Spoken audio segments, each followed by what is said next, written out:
Bismillahirrahmanirrahim. Assalamu alaikum dear students. Today we are going to discuss the next chapter which is homeostasis. So homeostasis हमारे पास क्या है? It is basically derived from two words. The homeo mean same या constant and stasis mean condition. Now let's define the term homeostasis. So it is the maintenance of internal condition of the body at equilibrium.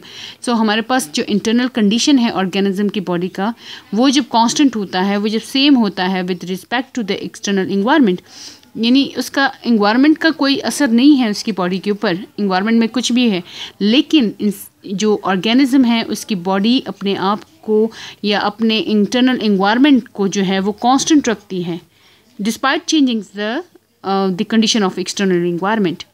Now अब external environment क्या है? हमारे पास जो organism है, for example हमारे पास यहाँ पे ऑर्गेनिज्म है, ऑर्गेनिज्म राइट. सो ऑर्गेनिज्म जो है इसके इर्द गिर्द हमारे पास जो एनवायरनमेंट है इसको हम कहते हैं external environment right. And inside पे जो है इसको हम कहते हैं इंटरनल एनवायरनमेंट राइट. अब एक्सटर्नल एनवायरनमेंट से मुराद ये है जिसमें हमारे पास एटमॉस्फेयर भी आता है एंड साथ में वाटर एनवायरनमेंट भी आता है, जैसे सी है, फ्रेश वाटर है, लैक्स वगैरह है. और इंटरनल एनवायरनमेंट में हमारे पास ऑर्गेनिज्म में डिफरेंट कंडीशंस आ जाती हैं राइट. लाइक हमारे पास बॉडी जो फ्लूइड्स हैं, बॉडी फ्लूइड्स. अब बॉडी फ्लूइड्स हमारे पास लाइक हम इसको कैटेगराइज करते हैं. हमारे पास होता है प्लाज्मा राइट. उसके बाद नेक्स्ट हमारे पास है लिम्फ एंड देन नेक्स्ट हमारे पास होता है टिश्यू फ्लूइड, टिश्यू फ्लूइड्स होते हैं राइट. अब ये जो फॉर एग्जांपल ये आपके पास ब्लड वेसल्स हैं, ठीक है. अब ब्लड वेसल्स के इर्द गिर्द हमारे पास क्या है? टिश्यूज़ है ना, यानी सेल्स हैं, similar cells form a tissue. So इस सेल्स के इर्द गिर्द ये जो टिश्यूज़ आपके पास बन जाते हैं, तो इनके इर्द गिर्द हमारे पास एक फ्लूइड होता है जिसको हम कहते हैं, ठीक है, ये आपके पास ये फ्लूइड है, ये आपके पास एक सेल है और यहाँ इसके इर्द गिर्द जो मटीरियल है ये मीडियम हम जिसको कह सकते हैं. So this is known as tissue fluid या इंटरस्टिशियल फ्लूइड भी इसको कहा जाता है राइट. अब ये ब्लड वेसल्स हैं, ये आपके पास क्या है? ब्लड वेसल्स, ठीक है. अब ब्लड वेसल्स में हमारे पास क्या है? आरबीसीज भी हैं, वाइट ब्लड सेल्स भी हैं, प्लेटलेट्स भी हैं और इसका लिक्विड जो पार्ट है उसको हम कहते हैं प्लाज्मा. और लिम्फ वेसल्स में हमारे पास लिम्फ जो है ये भी आपके पास फ्लूइड है जो कि फ्लो करता है. So this make internal environment of the body. अब ये जो हमारे पास प्लाज्मा है, लिम्फ है एंड टिश्यू फ्लूइड है, इनके लिए हमें चाहिए सोल्यूट वाटर. इनका बैलेंस होना ज़रूरी है हमारे पास और साथ में टेम्परेचर भी आपकी बॉडी का मेंटेन होना ज़रूरी है. अब क्योंकि डिफरेंट सेल्स हैं, उन सेल्स को उनके अंदर एंजाइम्स पाए जाते हैं और एंजाइम जो है वो अपने ऑप्टिमम टेम्परेचर पे वर्कआउट करते हैं, जैसे 37 डिग्री सेंटीग्रेड है. अगर ये टेम्परेचर यहाँ सेल में मौजूद नहीं है तो आपका सेल जो है, जो एंजाइम्स हैं वो प्रॉपर फंक्शन नहीं परफॉर्म कर सकते हैं एंड आपका जो सिस्टम है वो डिस्टर्ब हो सकता है, जो सेल का जो सिस्टम है वो डिस्टर्ब हो सकता है. इसी तरह जो सोल्यूट्स एंड वाटर है इनका रेगुलेशन भी होना ज़रूरी है, इनकी मेंटेनेंस भी ज़रूरी है.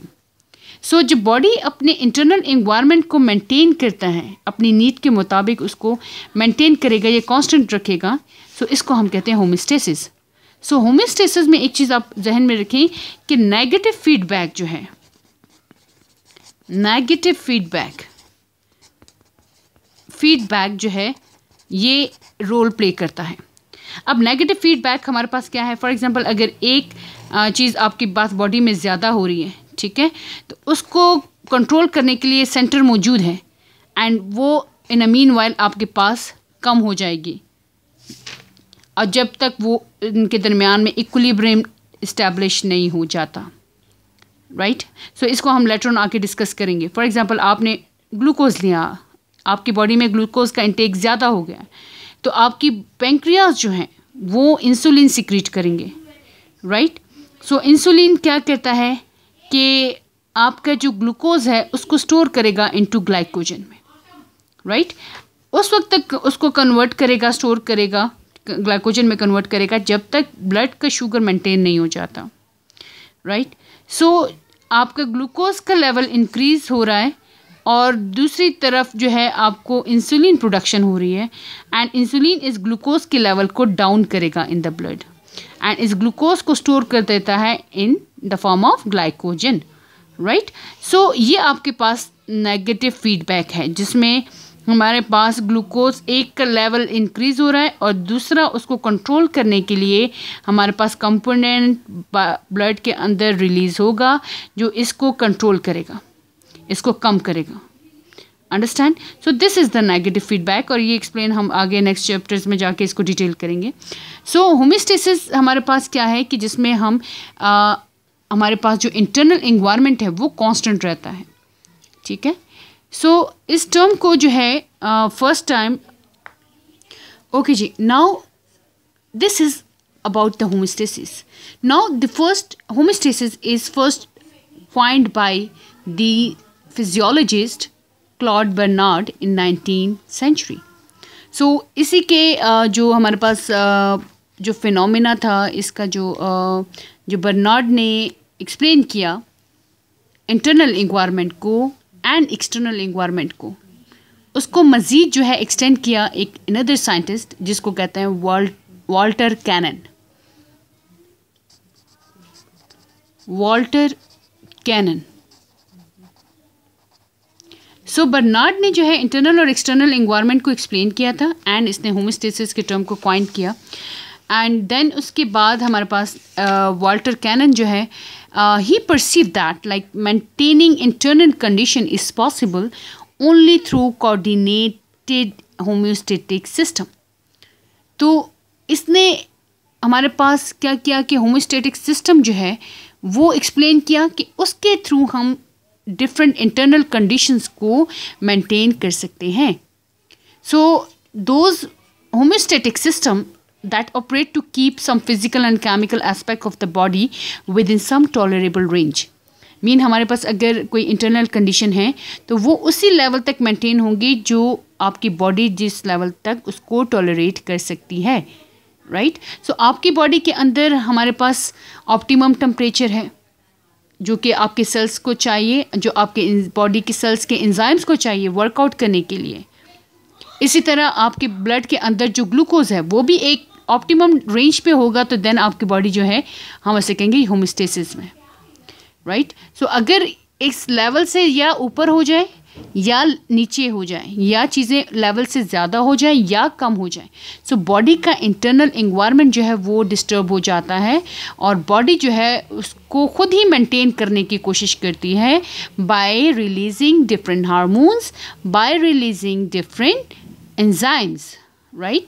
सो वो हार्मोन्स भी रोल प्ले करते हैं, डिफरेंट एंजाइम्स जो हैं वो भी एक्टिवेट होते हैं एंड साथ में आपके जो ब्रेन है वो इस सारी एक्टिविटी को कंट्रोल करता है, अंडरस्टैंड।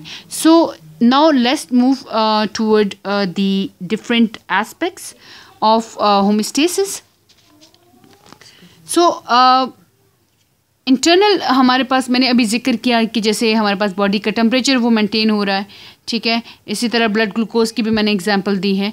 तो हमारे पास ये इसका सिग्निफिकेंस क्या है होमियोस्टेसिस का? It help organism to survive and utilise the environment, right. Now aspects हमारे पास क्या हैं या एग्जांपल हम कह सकते हैं।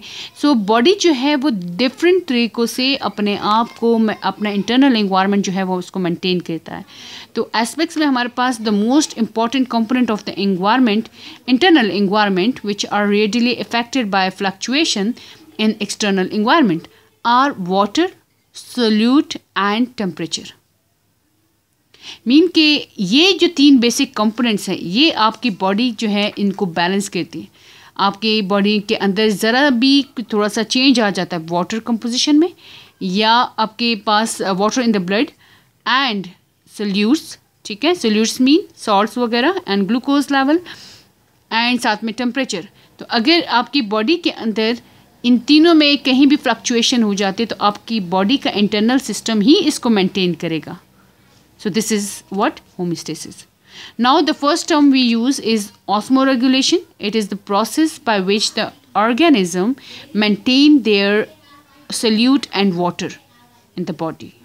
So maintenance of solute and water is known as osmoregulation. So osmoregulation को हम simple ये भी कह सकते हैं कि it is the maintenance of osmotic condition. So osmotic conditions को मेंटेन करने के लिए दो बेसिक प्रोसेस हमारे पास यूज़ होते हैं, ऑस्मोसिस एंड डिफ्यूजन, राइट. तो डिफ्यूजन एंड ऑस्मोसिस हम पहले पढ़ चुके हैं. So osmosis is the movement of ions and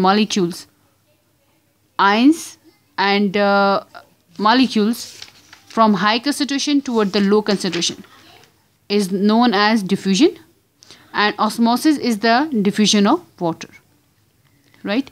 So osmosis आपके पास क्या है? It is the diffusion of water molecules, while diffusion is the movement of ions or molecules from high concentration toward the low concentration. Now next we have the thermoregulation. So it is the term mean heat. So it is the regulation of temperature, internal temperature of the body.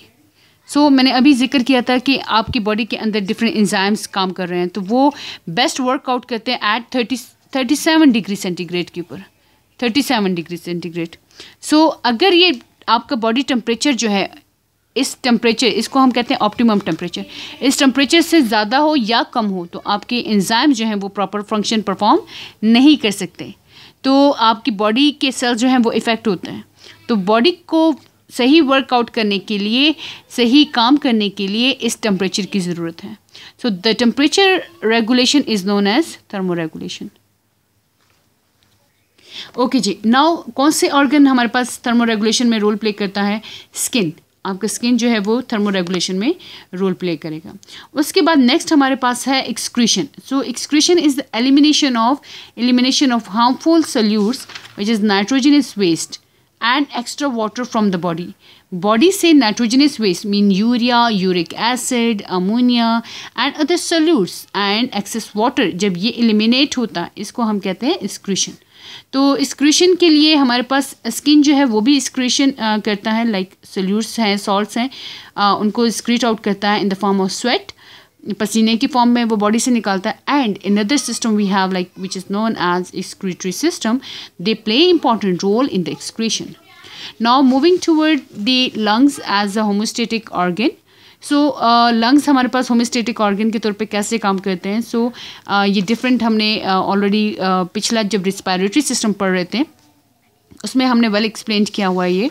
तो lungs में हमारे पास क्या है कि during cellular respiration, for example आपके पास यहाँ एक सेल है, ठीक है.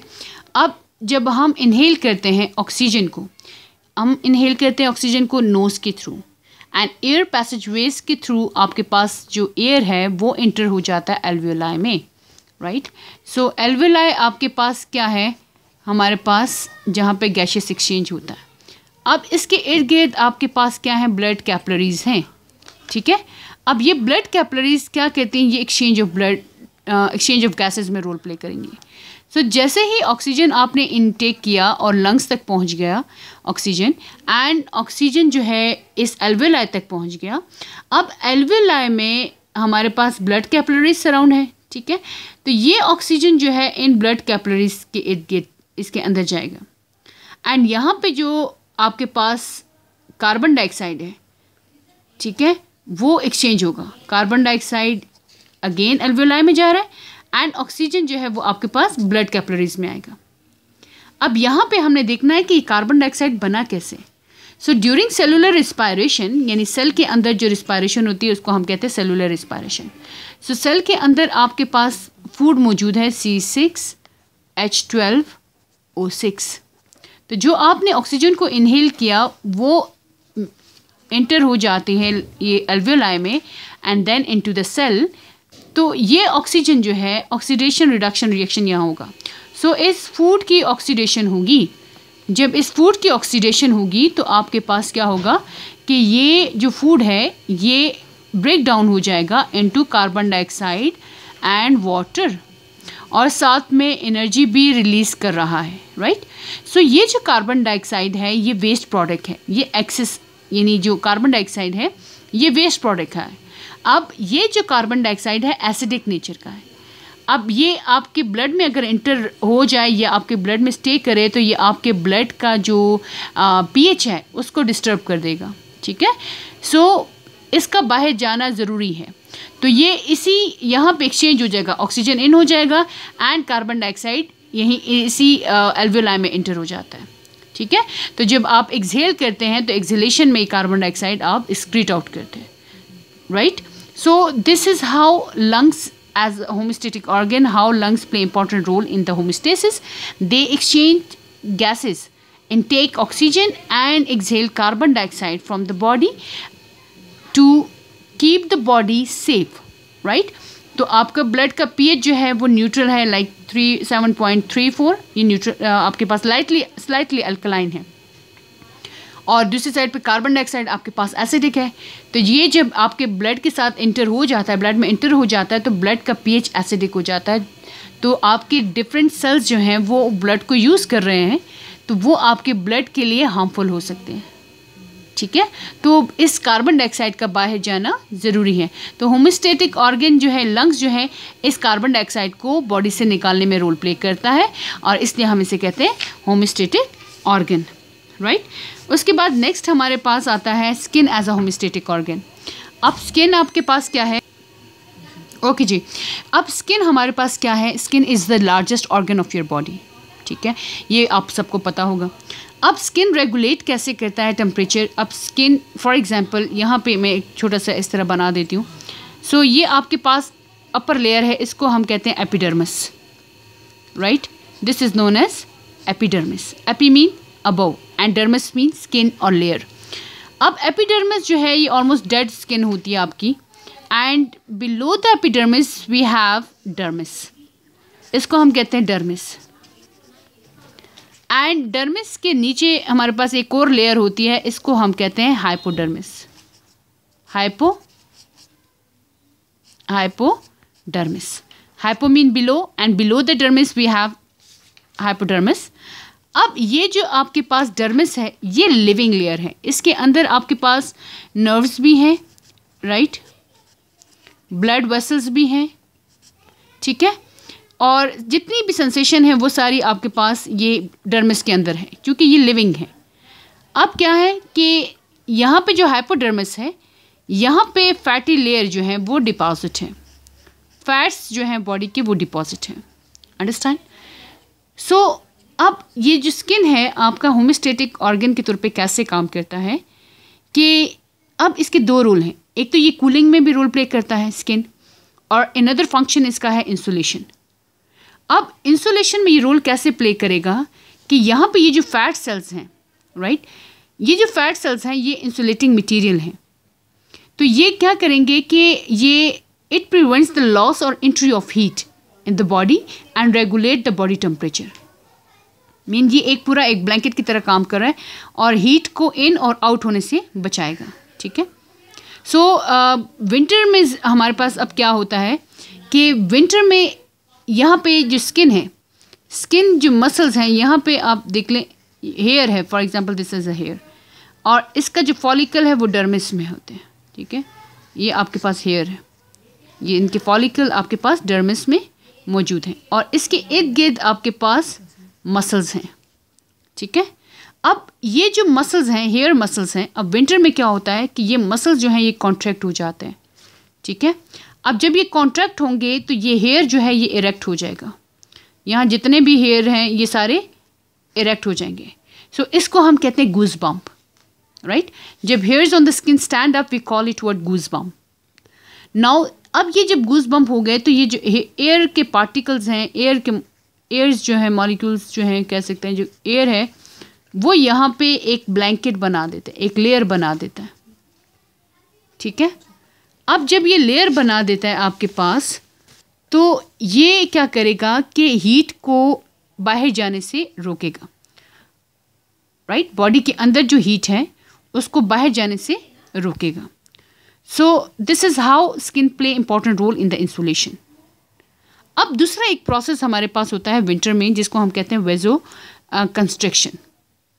अब वेजो कंस्ट्रक्शन हमारे पास कैसे होता है कि जो आपके पास बाहर टेम्परेचर ज़्यादा है, तो यहाँ पे वो ब्लड वेसल्स जो इस डर्मिस में मौजूद हैं, ठीक है, तो ये जो आपके पास जो ब्लड वेसल्स हैं ये नैरो होना शुरू हो जाती हैं। For example here we have this is blood vessel, ठीक है। तो सर्दियों में क्या हो जाता है कि ये जो इनके मसल्स जो हैं, ये ब्लड वेसल्स भी मसल से बनी, ये कंस्ट्रिक्ट हो जाती हैं, ये मीन नैरो हो जाती है। अब इसका मकसद क्या है ये नैरो क्यों हुई? क्योंकि इसके अंदर जो ब्लड है, ज़ाहिर है ब्लड फ्लो कर रहा है, तो वो थोड़ा स्लो फ्लो करेगा, ताकि जो बॉडी हीट जो है वो बाहर लॉस ना हो, ठीक है, और बाहर लॉस ना हो और आपकी बॉडी का जो टेम्परेचर है वो मेंटेन रहे, ठीक है। सो वेजो कंस्ट्रक्शन जो है, अब इसको कंट्रोल आपके जो ब्रेन है उसमें हमारे पास एक आप कह सकते हैं एक पार्ट है जिसको हम कहते हैं हाइपोथैलेमस। सो हाइपोथैलेमस जो है वो टेम्परेचर रेगुलेटरी सेंटर है। तो जब टेम्परेचर अगर एनवायरनमेंट में ज़्यादा है, फॉर एग्जांपल कम है, मीन सर्दियां हैं, तो विंटर में क्या होता है कि ये जो वेजो कंस्ट्रक्शन हो रहा है, एनवायरनमेंट में अगर टेम्परेचर यानी सर्दी है, ठीक है, तो आपकी बॉडी के जो मसल्स हैं, ठीक है, ये स्किन के जो मसल्स अभी मैंने आपको यहाँ डायग्राम में शो भी किया, स्किन के नीचे हमारे पास ब्लड वेसल्स फ्लो कर रही हैं, तो ये नैरो हो जाती हैं, ठीक है। अब उससे पहले जब एनवायरनमेंट में आपके पास सर्दियां हैं तो वो स्टिमुलस जो है आपके ब्रेन के पास जाता है, ठीक है। अब वो जो मसल्स का यानी जो एनवायरनमेंट में जो टेम्परेचर विंटर वाला जो टेम्परेचर है, सर्दियों वाला जो स्टिमुलस है, ठीक है, बाहर सर्दियां हैं, सर्दियों में टेम्परेचर कम हो जाता है, तो वो स्टिमुलस जो है आपकी स्किन डिटेक्ट करती है और वो रिसेप्टर्स जो हैं वो आपके ब्रेन तक मैसेज लेके जाते हैं, और ब्रेन में जो आपके पास मौजूद है जिसको कहते हैं हाइपोथैलेमस। तो ब्रेन में जब आपके पास मैसेज गया स्टिमुलस का, तो ब्रेन जो है वो मैसेज देता है स्किन के वेसल्स को कि भाई आप कंस्ट्रिक्ट हो जाए, आप कॉन्ट्रैक्ट हो जाए, ताकि ब्लड फ्लो ज़्यादा तेज़ ना हो, जिससे हीट लॉस ना हो एनवायरनमेंट में। तो जब तक आपका बॉडी टेम्परेचर मेंटेन नहीं हो जाता तो वो ये मैसेज कंटिन्यूस हो रहा होता है, और जैसे ही आपका इंटरनल बॉडी टेम्परेचर मेंटेन हो जाता है, कांस्टेंट हो जाता है, देन ये जो सेंटर है ये स्टॉप हो जाता है, ये अपना मैसेज सेंड करना स्टॉप कर देता है। तो this is how vasoconstriction take place inside the body. तो इसमें भी स्किन के नीचे जो ब्लड वेसल्स हैं वो जो हैं रोल प्ले करती हैं और वो कॉन्ट्रैक्ट होंगी। और अगर इससे भी काम नहीं हो रहा, मीन आपकी बॉडी जो है वो जनरेट नहीं कर पा रही हीट को ताकि अपने एनवायरनमेंट को मेंटेन करे, देन ब्रेन जो है वो मैसेज सेंड करता है शिवरिंग का प्रोसेस, ठीक है। शिवरिंग ऑफ मसल्स जो हैं, जो मसल कंट्रैक्शन है वो ज़्यादा होना शुरू हो जाती है, जिससे शिवरिंग होती है, एंड इससे क्या होगा, शिवरिंग से हीट जनरेट होना शुरू हो जाएगी। सो ब्रेन जो है वो शिवरिंग की प्रोसेस को एक्टिवेट करवा देता है, एंड इसमें क्या होगा, हीट जो है क्विकली जनरेट होना शुरू हो जाती है, एंड देन आपका बॉडी टेम्परेचर मेंटेन हो जाता है। नाउ हमारे पास नेक्स्ट है क्या है कि जो स्किन का जो रोल है, दूसरा रोल क्या है, वो कूलिंग इफेक्ट करता है। अब कूलिंग इफेक्ट कब करता है कि हॉट समर सीजन में क्या है कि आपके पास बाहर गर्मी ज़्यादा है या मस्कुलर एक्टिविटी ज़्यादा हो गई, जिसकी वजह से जो है टेम्परेचर जो है रेज हो गया। अब इस दौरान क्या होगा कि जो आपके स्किन के जो मसल्स हैं, जो अंडर द स्किन हमारे पास जो वेसल्स हैं, ठीक है, ये वेसल्स जो हैं ये डायलेट होना शुरू हो जाएंगी। ज़ाहिर बाहर अगर गर्मी है या आपने कोई मस्कुलर एक्टिविटी की है जिसकी वजह से आपको गर्मी लगना शुरू हो गई, तो ये जो आपके पास जो वेसल्स हैं ये क्या है, डायलेट होना शुरू हो जाती है, मीन ओपन होना शुरू हो जाती हैं, वाइडनिंग हो जाती है, वाइडनिंग ऑफ वेसल्स हो जाता है। जब वाइडनिंग ऑफ वेसल्स हो रहा है तो यहाँ पे ब्लड जो है वो तेज़ी से फ्लो करेगा, एंड हीट जो है वो एनवायरनमेंट में लॉस होना शुरू हो जाती है।